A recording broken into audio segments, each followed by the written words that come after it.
What's going on, New Canoe Nation? Welcome back. Welcome back. We've got another great episode tonight. We got the man, the myth, the legend, Craig Dye in the house, having a few laughs before we got started here. So we're starting this show off right. If you guys missed last week's episode with the man behind New Canoe, Mr. Blake Young, you guys could always go back, watch on Facebook, YouTube. Check it out on any major podcast platform. Just search New Canoes Unlimited. He dropped some product releases, some things coming up that are going to get released. I know a lot of guys had questions in there, so thank you for your engagement last week, boys and girls. And this week, man, let's keep it going. If you guys have any questions throughout the show, feel free to drop them down in the chat. Let us know where you're watching from, what kayak you're floating out of. Whether it's a new canoe or not, we don't care, man. We're just glad you're here. But we got Craig Dye on the docket tonight. We're going to talk some preseason tournament preparations and just overall preparations. Craig's a repeat guest on the show, and just happy to sit down and chat with this man again. He's been around the kayak fishing world for a while, and it'll be to pick his brain a little bit. So, Mr. Dye, welcome to the show. What's up, man? What's up? Thanks for having me. I appreciate it. Absolutely, man. I think you're the most repeated guest so far on the podcast. So that's a good thing. That's a good thing. We keep asking you back. I guess I always say yes. Maybe I should. I don't know. Maybe I should just say no. I don't know. I appreciate it, man, because you get around the podcast realm, and you've done quite a few shows, and over on my other podcast, Paddle and Fin, you've talked with a couple of guys over there. You've been more than generous on here, man, and I think you're a wealth of knowledge and information, man, and you like sharing and helping people, have a better time out on the water, man. So kudos to you for that, for sure. Well, thanks. It's a big day today. Do you want to know what today is? What is today, my man? Well, 1 year ago, exactly today, I tested positive for COVID. A memory came up on my wife's phone about her bringing our son to her school with her because she's a teacher as well. Okay. And she's like, a year ago you had COVID. This was like an hour ago I was talking to her. So there we go. Pretty fun, huh? So anyway. No, it's crazy, man. Both my folks just got home from the hospital. They both had it, man, and thank the good Lord, they're feeling much better. I've seen them both now, and it's one of those things, man. I think it's just one of those things that's not going to go away, and we just got to live with it and keep fingers crossed and prayers flowing in. You know what I mean? You're right, man. It's you think it's going to go away for a little while and it comes right back, but hey, it's just kind of the world we live in, and we got to make the best of it. Well, I'm glad you're here with us a year later, my man. Yeah, me too. Yeah. Well, I wanted to pick your brain on this subject, man. I mean, you're pretty organized angler for the most part. I know we all have our little quirks and stuff, but last year you kind of fished as a co-angler, plus you've fished many tournaments, both locally, a couple nationally, and stuff like that, man. So, and the season's getting ready to kick off here for the national events, end of the month, with the KBF Kissimmee event, and then Bass kicks in a week later down at Lake Fork and stuff like that. And I've been getting ready. I'm going down to Kissimmee, and I'm like, man, this is a great topic. I've been talking with a few folks, and so I mean, let's start. Off season.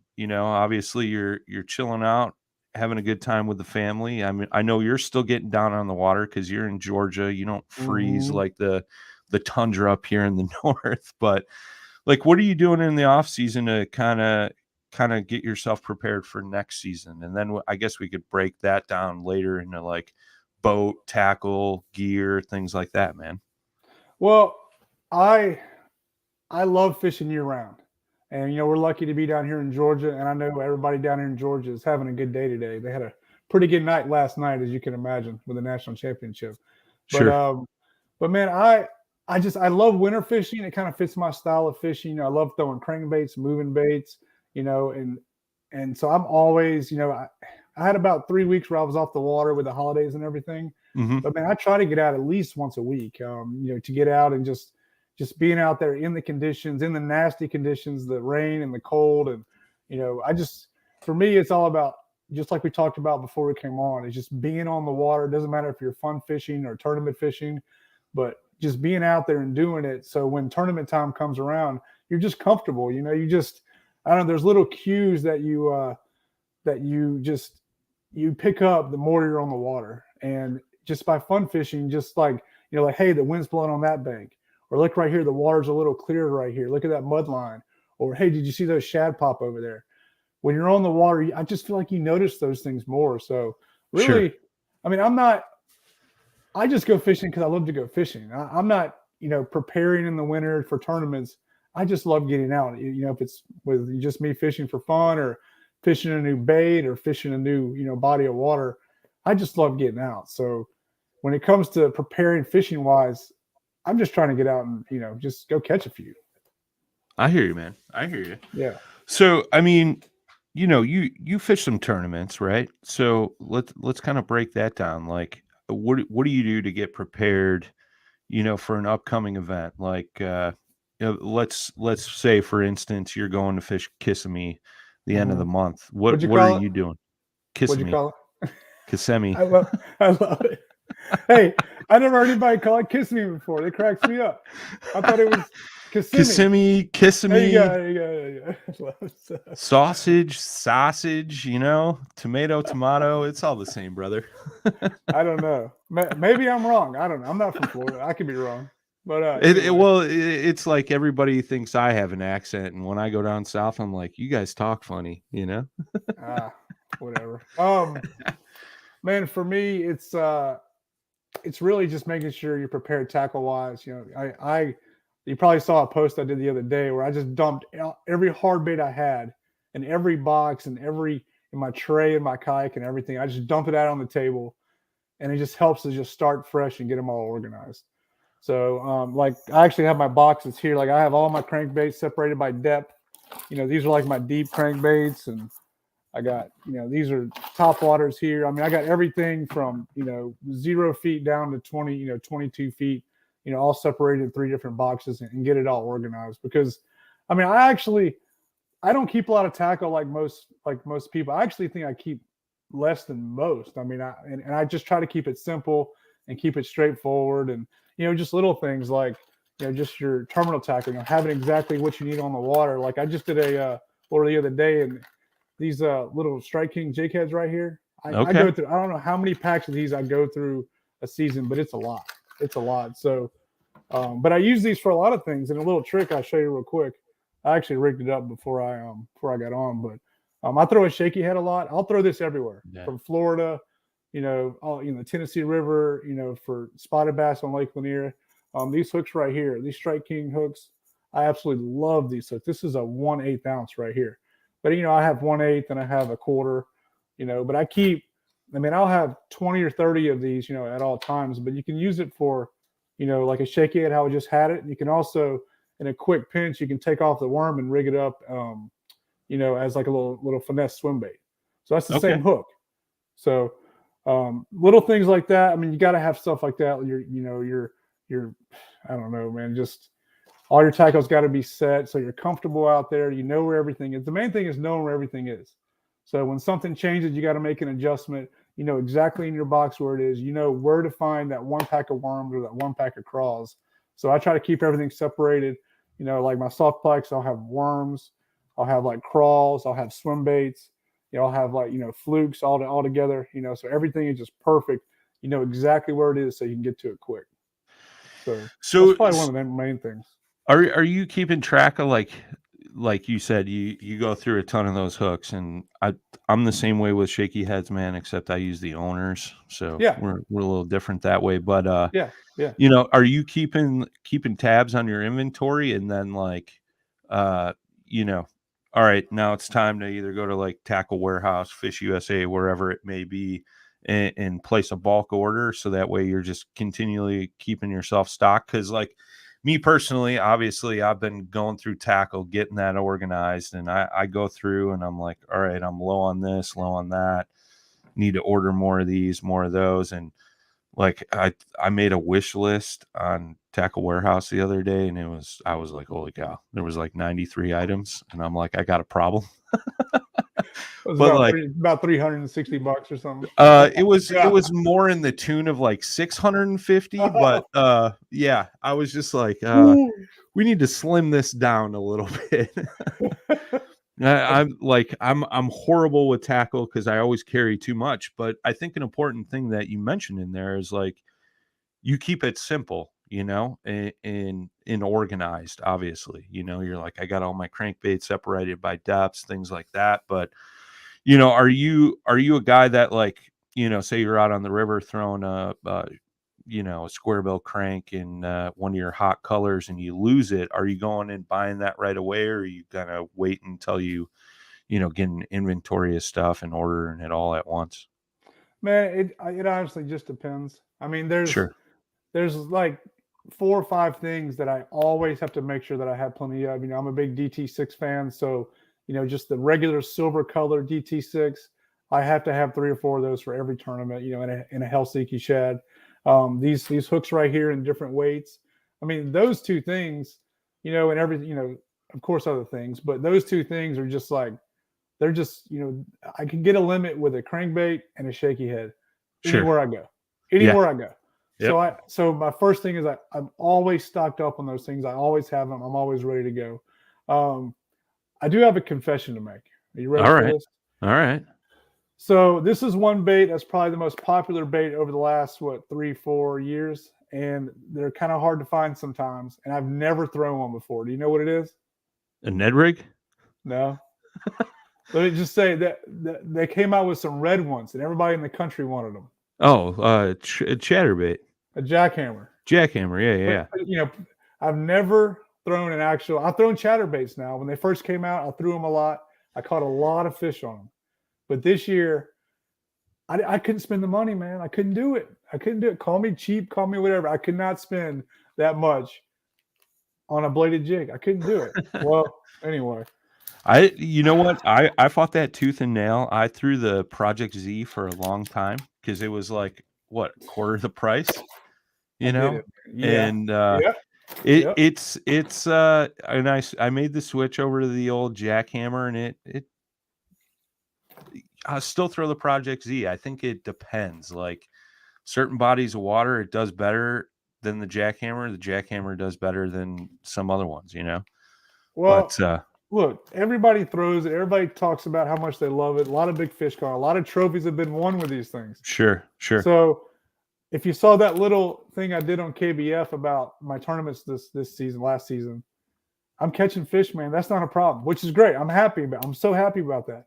But I'm not catching the right fish to get up there and get more checks and get more trophies. So I got to change, man. I got to change some stuff. I got to do something a little different.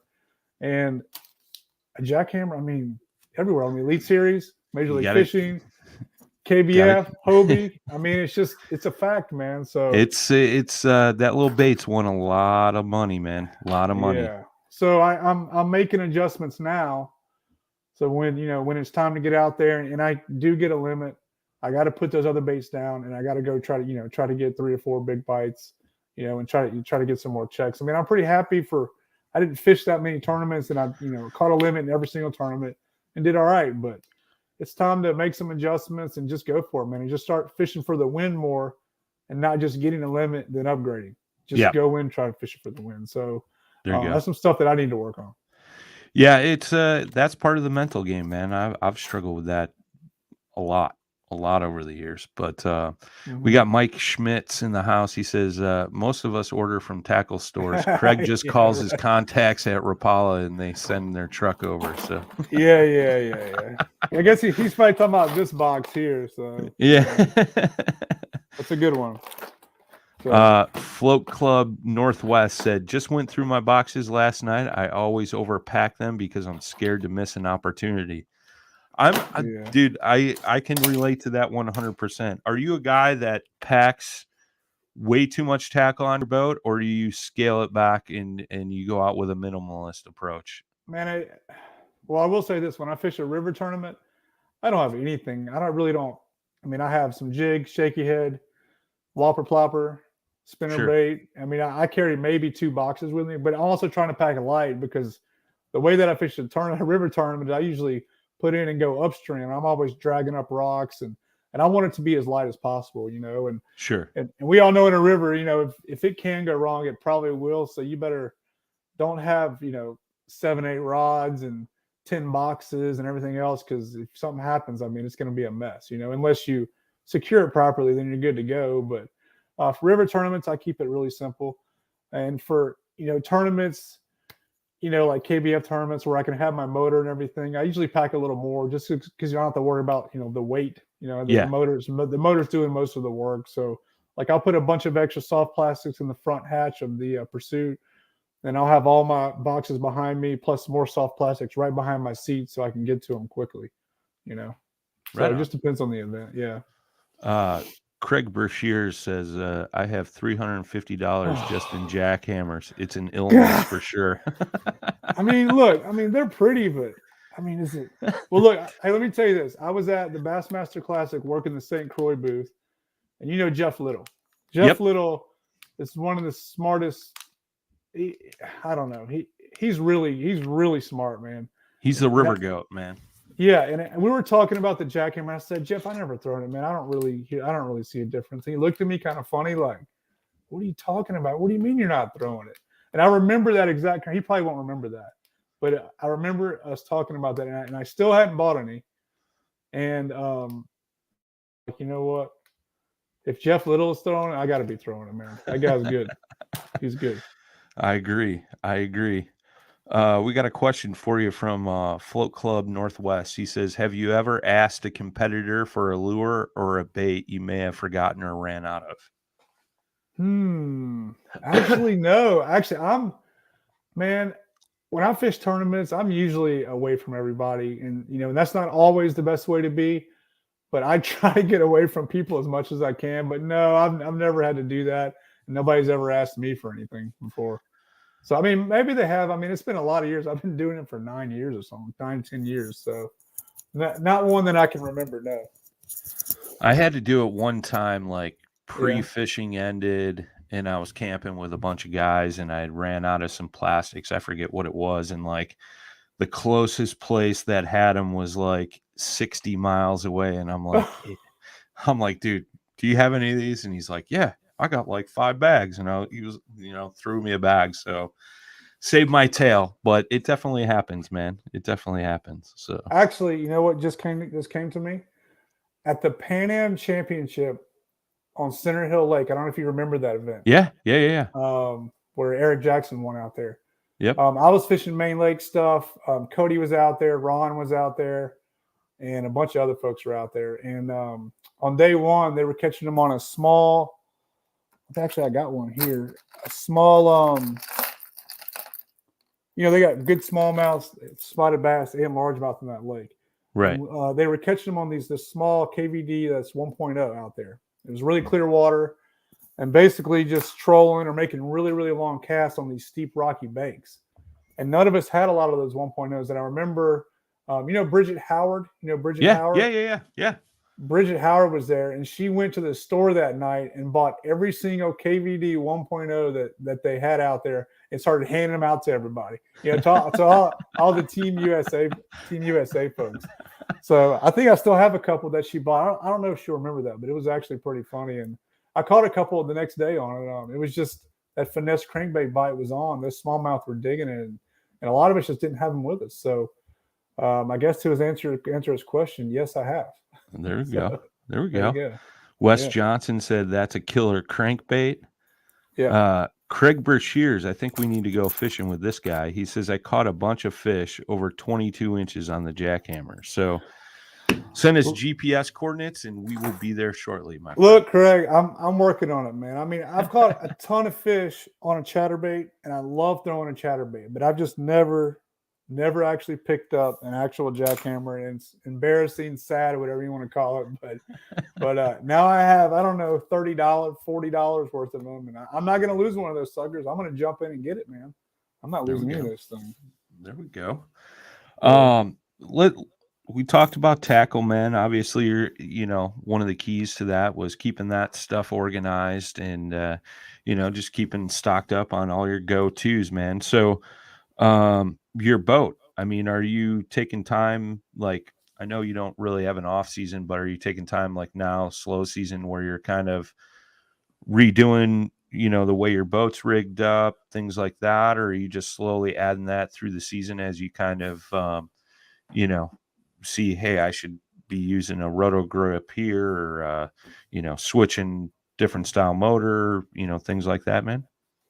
Well, right now I have that black Pursuit that I've been using all season. Yep. And I, because the Unlimited was impossible to get, for a long time, but I know that now they're caught up and catching up with orders, and you can actually go buy one now and look at one. And I mean, it was crazy how you just couldn't find one around the country. I mean, it's kind of a little unfortunate that everybody couldn't get them exactly when they wanted, but they're out there now. I know Westbrook Supply, I think, has 3 or 4 of them right now, right here in Atlanta, Georgia. So if you're passing through, come on and get it. But the reason I brought it up is I ordered my Unlimited, and I have it coming. Hopefully, Blake said maybe next month I'll get it. Okay. So, but let me tell you, that Pursuit for fishing rivers, for fishing moving water, where you really have to paddle against that current, you want to get somewhere quick. I really love that kayak. But with my kids and fishing tournaments on bigger water and for more stability, that Unlimited is actually going to be perfect for that. So having both, will be good. And what I'll do is I'll bring it over to Fletch at Westbrook Supply, and I'll just say, this is what I want to do. And man, he is good, and he'll just take care of it right there. I love rigging stuff, but he just does it. He knows exactly how to do it right the first time. And that's important. Sure. You don't want to go cutting holes or doing this or that and having to redo it. Find somebody who has a lot of experience, because when you're out there, I mean, what can happen out there. If it can go wrong, it's going to go wrong. Sure. That wire's going to come off. You're going to have a hole. You're going to have a leak. You're going to have issues. So having it rigged properly with somebody you trust, I mean, I think that's really important. I mean, you don't have to worry about. I never worry about anything with my kayak. You always hear people having problems with the issues. I never have issues, luckily. Yeah. So, yeah. But yeah. Anything different you're going to do to the Unlimited versus your Pursuit when you get that all rigged up? Yeah. I'm going to run the Motor Guide XI3. I love that motor. I've been running it really hard for about a year, and in about 7 months, and I've had zero problems with it. So I'm gonna stick with the same one that I got, the original one that I got, year and a half ago. The one thing I'm gonna do to the Unlimited, because I'm gonna use it tandem. I've been fishing with my sons a lot, and the problem I had is finding a way to bring the motor up while I'm in the back seat. Okay. Right. So Fletch is we're gonna figure out a way to rig it where I can lift the motor up from the back seat, because my son can't do it, just because he's 4. So sure. So and then also when I go solo, when I slide the seat up to the middle of the kayak, I can also have a place there to lift the motor up. Nice. So I mean right now, because I like everything clean on my kayak and not a lot of the stuff in the way, I don't even use anything to pull the motor up. I just step up there and pull it up by hand. I just, because I just don't like having all that extra stuff. But with the Unlimited and with my son, I'm going to have to find a way to bring that motor up when I'm coming into the bank or whatever, to get out, or when we get in the water to be able to launch the motor from the back seat. So that's the number one thing that I got to figure out, and Fletch will figure it out. He's way smarter than I am when it comes to that. So no problem.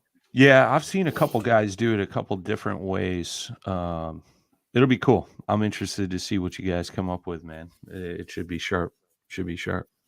Yeah. I'm excited. My 4-year-old, he's only been out a couple times, and he keeps asking. And my 7-year-old didn't ask as much, but he wanted to go. But now my 4-year-old, he's all over it. When he sees me packing my stuff, he's kind of giving me that look, and I'm like, oh man, I think he might have the bug, man. He might. Yeah. I like it though, because my older one loves being out there. Sure. But like fishing, he's just kind of like, whatever. Sure. But that 4-year-old, man, I don't know. When he held a bass for this first time and really went in, he liked it, man. So it's gonna be, I That's think it's cool. gonna every year, man, it's something new, which makes it really exciting. Heck yeah, man. Heck yeah. Yeah, I can relate to that, man. My son, he just never really was into it much. My daughter, she's like, yeah, I'll go catch some fish. Let's go. That's awesome. So It's so she, awesome, man. yeah, It's like she a loves it. different deal. It's a different deal when you get out there and their excitement. And look, man, I fished a lot of tournaments and I've been lucky to win a few. But when you're out there with your kids and you see them smile, oh man, it's Oh, like, dude, yeah. oh, it's awesome. It's really cool. It's awesome. It beats any check at the end of the day, you know. It does. It does. Very cool, man. Well, what about rods and reels, man? Are you doing anything special? You taking time to like clean up your reels? You doing anything special to your rods, during your slow season? Well, it's funny you say that. So I've never been a guy. I've never been a guy to break rods or lose rods. I've always heard people, "Oh man, I lost my rod over the side of my kayak," or "I broke my rod on a log," or "I slammed in the door." And I look, man, I don't know what happened last year. Maybe I'm blaming it on COVID, but I broke. I think I broke 4 rods last year in just like freak accidents, like you catch a fish and you paddle to the bank like on a river to get out of the current. And Yeah, you got a rod up there and it just hits a log exactly perfect or it bends it. You couldn't have done it. You did 100 more times and the rod just would have bent a little bit and then it would have been fine. But like, just, I don't know. It was just me just making mistakes. So what I did is I did an inventory of all of my rods. I don't have hundreds of rods. I'm thinking, 10, a dozen rods. I don't keep a sure, lot of rods. I usually, if I'm not using them, I just sell them. I just don't keep a lot of stuff around. So, sure. but I actually made an inventory and I put it out in an email, and then I took all my reels. And I took all my reels off, and I put those kind of on the same email, and I kind of just made a big list and kind of matched, what rod was what reel. And then I looked at the ones that were broken, and I've already got with St. Croix. They got some new ones coming on the way that I broke, luckily, and so I got everything. Yeah. So to answer your question, I inventory everything I have to get ready for the season, and not just tournament season, just Overall, right? I don't know if you heard, but I'm actually moving to Alabama in June. I don't know if I told you this or not. You did not tell me this. So yeah, so actually the house that I'm in now, we actually sold our house. This is a rental house that we're in. We're building a house right next to we're going to be in Gadsden, Alabama on Neely Henry Lake. Oh, So I'm wow. so I'm going to be 30 minutes from Gunnersville. I'm going to be an hour from Wheeler. I'm going to be right there by Logan Martin. I'm going to be 2 hours from Pickwick, which is the best lake in the whole country, in my opinion. I mean, giant smallmouth, giant largemouth. What else do you want? Yeah, right. So what I'm saying is, I'm preparing kind of for fishing more Gunnersville more stuff this year and river stuff, and not Lake Lanier spotted bass, not, you know what I mean, Edible River spotted bass. It's going to be a whole different way of fishing, and I'm pumped to get over there. I'm so excited to get over there. So, yeah, I'm kind of start trying to, I'm going to be having more braid. I'm going to have, I need to order another extra heavy rod for Gunnersville for pitching grass, because I love fishing grass. I absolutely love it. So yeah, the whole thing's going to change for me this year. Everything's changing this year. It's pretty exciting. Right on, man. Right on. Yeah. I dig it. I dig it. We got a couple things in here. Mike Schmidt said, do you prefer a cooler or a seat for when you're fishing, or no seat for river events? For a river event, Mike, I'm good with just the regular seat. I'm good with the regular seat.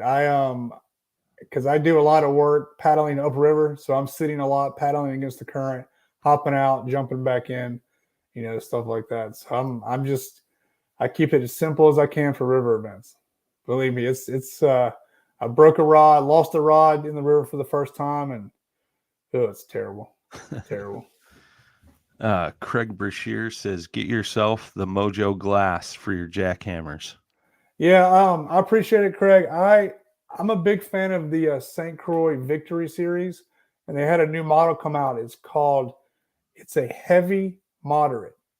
So it's got a nice stiff backbone. You can cast these heavy, half ounce and 5/8 baits, but it's got a real soft tip to it, which I like for throwing heavier crankbaits. And also I'll be throwing these from now on. So, but yes, the Mojo Glass is an incredible, rod for, chatterbaits, for crankbaits. It's awesome. But I'm loving that Victory series. You should try those too. Nice. Yeah. Wes Johnson says, I need to talk you into coming to the Dale Hollow event this year. That's beginning of April. Man, we'll talk off air.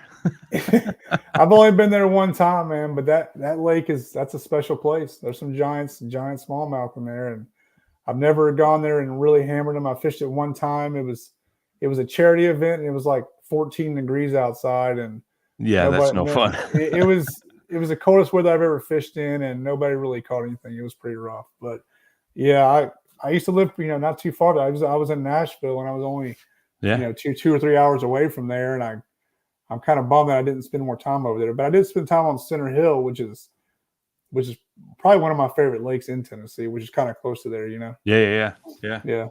Very cool, man. Very cool.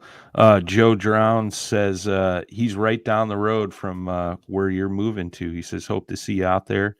And he chimed in. He said the Cashian Chattergrass. Yeah. They got that new chatterbait rod. Yeah. I mean, everybody throws these chatterbaits so much that there's so many rods just built for that one particular bait. And a lot of guys like throwing that glass rod. It has that extra, it just really bows real well, and really absorbs, because, chatterbaits, one of the big things is just losing fish on it. And those glass rods are just so soft, and it's a really good way to keep those fish pinned. Nice. Yeah, I know. The rod company I work with, they came out. There was a guy out on the West Coast, and he was throwing chatterbaits on their. It's like a medium action, but moderate, and just crushing them. It was giving those fish just that little extra, second to bite those fish, man. I bought one of those rods over the summer, and you could definitely tell the difference, man. It's just nice. Well, that moderate action with a chatterbait is the bee's knees. Man, I love it, and I love letting the fish load up. Like, just you feel him eat it, just let him eat it for a minute. And that tip, that soft tip just really helps let the fish take it, and then, man, you just bow up on them. And I've always been a big fan of throwing rods with a softer tip. Unless you're flipping or something crazy, but sure. For crankbaits, obviously, for chatterbaits, even spinnerbaits, sometimes it helps a little bit just to keep them on. As long as you get a good hook, that's the thing, is you let them load up on it and get a good hook set in them, you're good, man. I don't lose a lot of fish using those softer rods. And a lot of people, like Seth Fighter, if you look at what he throws a lot of softer rods. Yeah. Like he will, if he's throwing braid, like he's throwing one step down on a rod. Instead of throwing a medium heavy, he's throwing a medium. Depends on what he's doing. So a lot of times, especially with braid, having a softer rod just helps you get more fish in the boat. Heck yeah, man. Heck yeah. My man Nicholas Beltran says you need to come join him in catching some peacocks. He's down in Florida, man. I know, man. He's always crushing them. I know. His pictures have come up like every week, it feels like. And that's a cool thing. I haven't done that yet. I've done a lot of saltwater fishing. I know those are kind of in those canals and stuff down there. And my good friends Jeremy Meyer and Sarah Meyer, they've done it a few times, and they say it's really cool. So I got to get down there and try that. It's like fun, Tasha Way on YouTube is asking, do you catfish at all? Man, I catch a lot of big catfish, but never on purpose. The problem is I'm throwing stuff like this all day. Sure. And when you're banging that on the bottom, you're going to catch everything. You're going to catch, you name it, I've caught it on a crankbait. You drag up some interesting stuff. Other crankbaits, clothes, boots. Gloves. And then, of course, a giant catfish will come along. Pretty much every tournament I fish, I'll catch one on I don't know, it seems like one heartbreaker. You know what I mean? He hits it, and you're like, oh, that's the one. And then you feel it roll. Yeah, and and then, then then you're like, you're wah, like, wah, wah. and then you're mad, but you don't want to lose your crankbait, so you got to Yeah, take your time getting it in. I've I been mean, there. I've been there. yeah, God, it hurts your feelings, man. I had that happen to me one time, except it wasn't a catfish, it was a turtle. A A turtle hit my turtle. Ned rig. I hooked him in the back of the shell. It like the hook, the bend in the hook caught the edge of his shell. And I lay into this fish. It was on Nickajack. And Uh, like all of a sudden it takes off and I'm like, oh, this is it. This is it. This is the one I need. This is the one I need. And then I'm like, this isn't a bass. Like it's get out of fighting here. funny. And then finally I get it up to the surface. I'm like, no way.